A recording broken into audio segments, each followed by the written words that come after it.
Here are the 4 ingredients I will be using today with my 3-2-1 pineapple rib wrap along with my St. Louis style pork ribs. I always like to start off with the pineapple glaze base first, so we go ahead and lather up them ribs front and back. Go ahead and rub it in. After that, I'll use that sweet smoke. And once you get done lathering the rib up to your liking with all your ingredients, we're gonna go ahead and cut that pineapple. Then we're gonna cut just the skin off the pineapple. I'm gonna cut off the top eventually, but for now, I'm gonna keep that top on just for better handling purposes.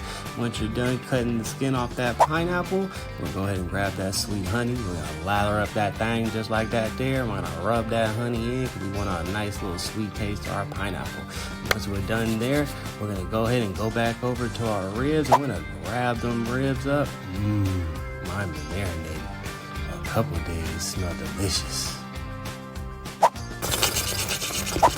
We're gonna wrap that thing up, wrap them ribs around that thing just like that there, and we're gonna grab them skewers and we're gonna stick that thing in just like that because we wanna get a nice wrap. We wanna make sure it sticks securely to the pineapple. Once we cut off the top, we're gonna go ahead and lather up with some more honey. Then we're gonna go ahead and wrap the ribs in some foil, and then we're gonna put it in the oven on 275 for 3 hours. After that, we're gonna pull it out the oven, keeping the foil on. We're gonna grab us some apple juice.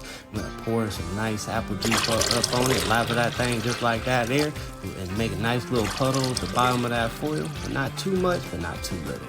You don't have to be stingy. Then we'll go ahead and throw it back in the oven for another 2 hours on 275.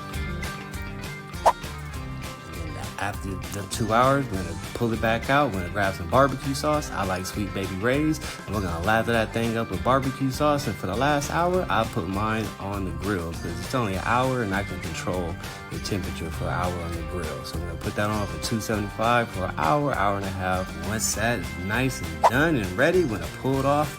And not gonna lie, I didn't get the popping bone effect, but it still smells great and it looks very, very tender. Pull them things up out that thing just like that there. We're gonna go ahead and cut our pineapple and we're gonna start cutting his ribs. Let's see. Ooh, really tender. It just sliced through like a hot knife through butter. I could just tell. Can't wait to taste it. It smells delicious. Sweet. Let's see.